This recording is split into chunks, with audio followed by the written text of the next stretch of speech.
শেখ শাহজাহানকে গ্রেফতারের পুরো কৃতিত্ব রাজ্য পুলিশ দাবি করে, রাজ্য সরকার দাবি করে। সেখানে দাঁড়িয়ে দেখা যাচ্ছে যে বিজেপি কর্মী খুনের মামলার চার্জশিট থেকে শেখ শাহজাহানের নাম বাদ পড়া নিয়ে হাইকোর্টে ভৎসনার মুখে পড়ল পুলিশ।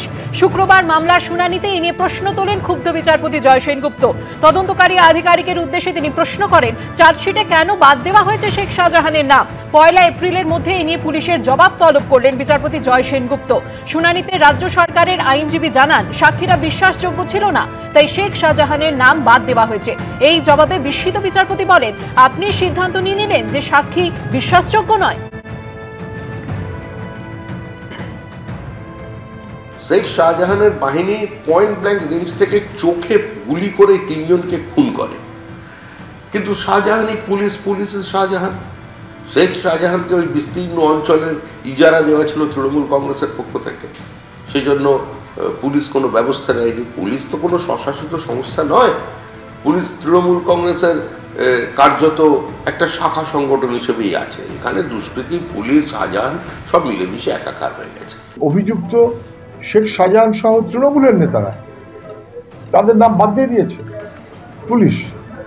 তো পুলিশের আইন চলছে, আইনের পুলিশ না, তৃণমূলের আইন, শাসকের আইন, তাদের খুশি মতন চলতে হবে। কোর্ট আজকে সংগতভাবেই বলেছে যে এইসব মামলায় কি করে শেখ শাহজাহানের নাম বাদ দেওয়া হলো। এটি শুধুই শাসকের কথায়, তার তো তদন্তের কোনো মানে হচ্ছে না। এটা সম্পূর্ণ আদালতের প্রক্রিয়া।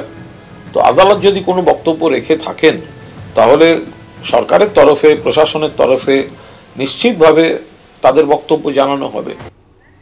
রাহুল দা, কিছুক্ষণ আগে যখন এই ইলেকটোরাল বন্ড নিয়ে কথা হচ্ছিল, তখন আপনি বললেন না যে সিআইডি কি করবে, রাজ্য পুলিশ কি করবে। এখানেও কিন্তু সত্যি ঠিক ওই একই কথা আমার মনে পড়ে যাচ্ছে যে তিন বিজেপি কর্মী খুনের মামলায় চার্জশিট থেকে শেখ শাহজাহানের নাম বাদ পড়ে গেল, ভৎসনা করা হলো হাইকোর্টের তরফ থেকে রাজ্য পুলিশকে। সত্যি তো রাজ্য পুলিশ কি করতো? না, এটা জুডিশিয়ারি একটা বিষয়, এই বিষয়ে আমার মন্তব্য সমীচীন হবে না। কিন্তু এটা তো ঠিক কথা যে চার্জশিট থেকে নাম চলে গেছিল, শুধু একটা মামলা নয়, 42-43টা মামলা। এর আগেই কিন্তু আমরা সেটা দেখেছি। বৃষ্টি, আমি খুব একদম দ্বিধাহীন ভাবে বলছি, যদি মনে করে জুডিশিয়ারি বা বিচার ব্যবস্থা যে কোথাও দাঁড়িয়ে প্রশাসনিক কোনো গাফিলতি আছে, প্রশাসন ঠিক করবে, রেকটিফাই করবে সেটাকে। যদি কোনো ভুল থাকে, ভুল ত্রুটি থাকে, প্রশাসন ঠিক করবে। আমার এখানে কোনো বক্তব্য। তৃণমূলের সম্পদ হচ্ছে, বহুদিন আগে আমি বলেছিলাম এই চ্যানেলেই, যে উপায় নেই না সদিচ্ছার অভাব। কোনটা?